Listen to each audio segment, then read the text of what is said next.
Vende-se sapatinhos de bebê nunca usados.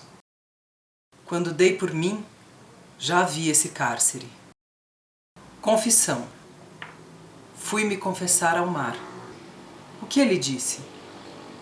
Nada.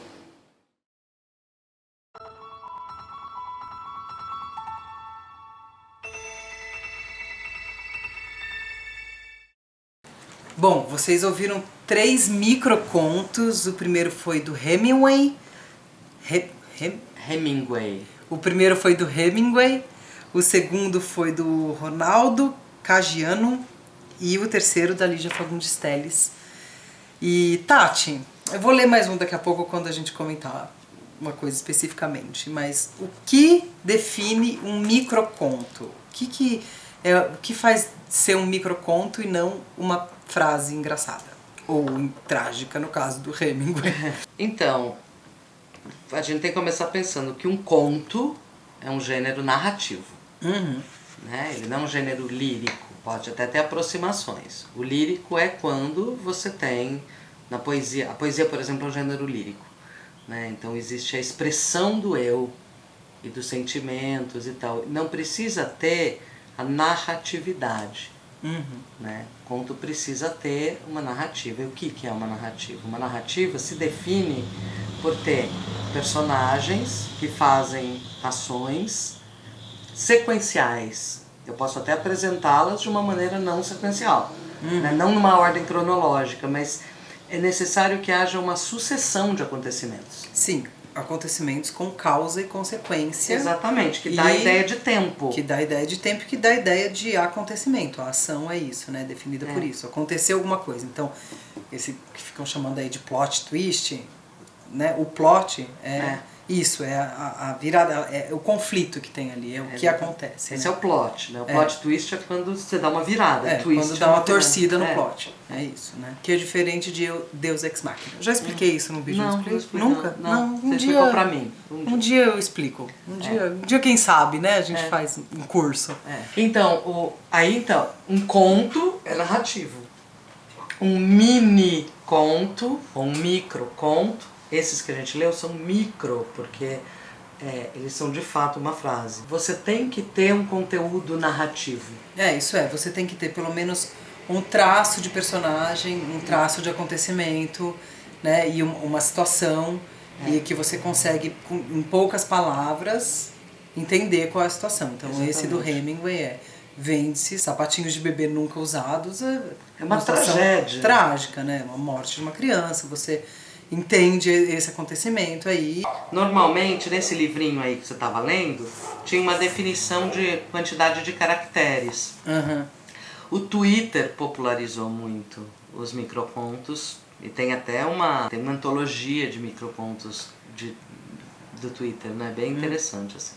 Tem um outro microconto que eu gosto muito, que também define personagem, situação e tudo, e que ele é quase um microconto fantástico.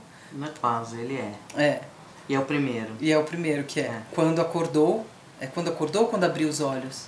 Depende da tradução. Quando acordou, o dinossauro ainda estava lá.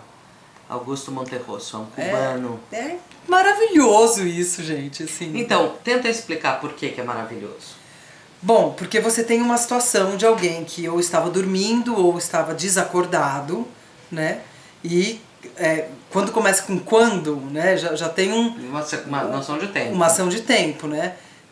Quando acordou, o dinossauro ainda estava lá. Aí você fala, bicho, quem acordou? Mas você sempre pressupõe que é um ser humano, né? Se não é um ser humano, é alguém numa outra mas coisa. a construção linguística permite você pensar que pode ser o dinossauro. Que pode ser o dinossauro. Tipo, né? quem abriu os olhos, quem acordou foi ele, né? Uhum. Esse personagem. Ou ele está transformado num dinossauro, né? Porque você pode pensar. Ou é um dinossauro. Mas tem uma outra coisa que faz esse microconto ser interessantíssimo. Tem uma palavra desse conto que é o pepino. Que é ainda. Que pressupõe o antes. Ou seja, houve uma situação anterior em que o dinossauro estava lá e ao se fechar os olhos, seja o dinossauro fechar os olhos, seja esse personagem fechar os olhos, ele imaginou que esse dinossauro fosse desaparecer. Mas aí ele abre os olhos e o dinossauro ainda tá lá. É. Quer dizer, esse ainda pressupõe que havia uma expectativa, ele cria um pressuposto na história, uma implicação. E isso que você falou de ter um limite de palavras, tem um cara genial, que quem não conhece, pelo amor de Deus, o que está fazendo da vida, que chama Milor Fernandes, que essas palavras, quando se conta, não se conta o título. Então olha o truque que ele dá. Mostra, que legal. Eu vou mostrar um outro aqui para vocês entenderem isso aqui. Esse aqui tem título, ó. Veja. Titulinho, segue microconto. Veja este aqui de Milor. O título, emocionante relato... Deixa o gato passar. Emocionante relato do encontro de Teodoro Ramírez, comandante de um navio misto de carga, passageiro e pesca do Caribe, no momento em que descobriu que a bela turista inglesa era, na verdade, uma perigosa terrorista cubana que tentava penetrar num porto do sul da Flórida para dinamitar a alfândega local e procurou forçá-la a favores sexuais. Travessão, uma fala. Capitão, tem que me estuprar em meio minuto. Às 8, seu navio explode. Não, é genial. Não, ele é o filho da mãe, né? Porque, puta, bicho. Ele burlou a regra. Ele burlou a regra. Faz uma sinopse praticamente no título e faz. Eu adoro microconto. É uma coisa assim, acho apaixonante.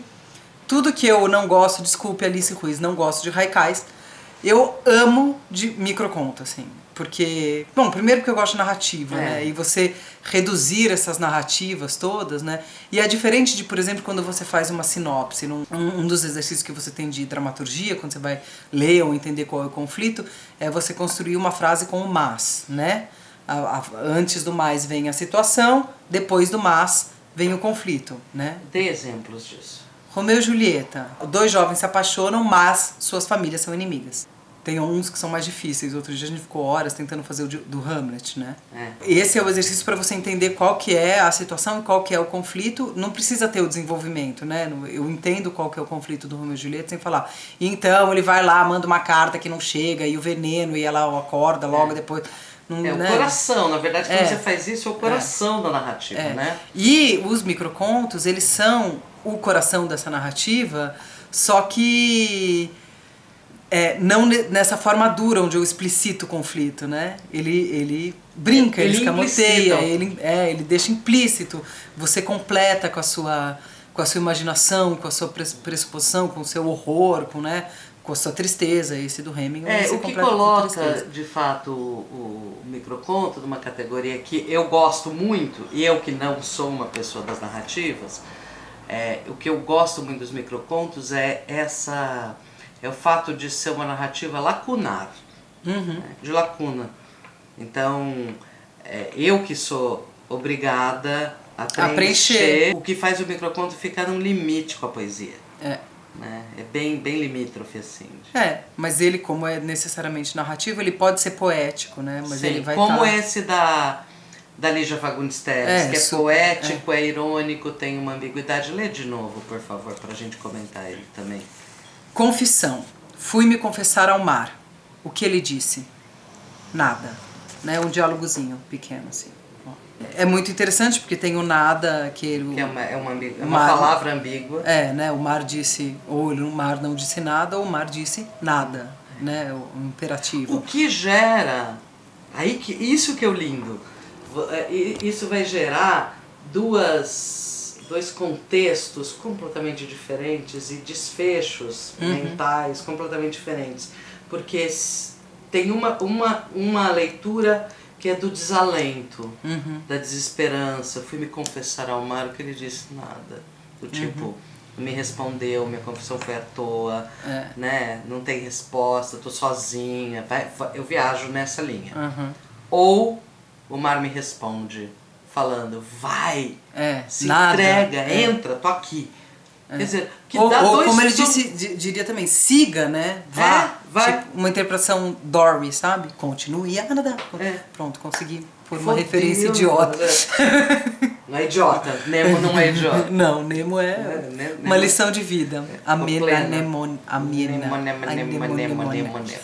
Bom, fica a dica aí pra vocês procurarem microcontos, né? Tem muito. Tem muito, é muito divertido. E pra vocês construírem, é uma coisa muito divertida de construir. É Microconto, super legal. né? As pessoas podiam deixar microconto nos comentários. Vamos. Puxa, deixem. Pequena antologia do mundo segundo Ana Roxo. Deixem microcontos, podem brincar. Né? E fica a indicação desse livrinho aqui, nem todos são bons, tem uns que são uma bosta, desculpa. 50 caracteres. 50 caracteres é muito pouco. Sem espaço. Eu tive um blog com os meus alunos que era super divertido, que chamava Em 50 Letras.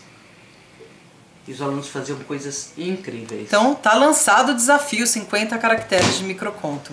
Bom, se você gosta de poesia, você se inscreve no nosso canal, dizendo também que fazemos lives agora com outros temas, também podemos fazer lives de poesia, mas outros temas em geral, o tema da semana, todas as segundas-feiras às 19h30.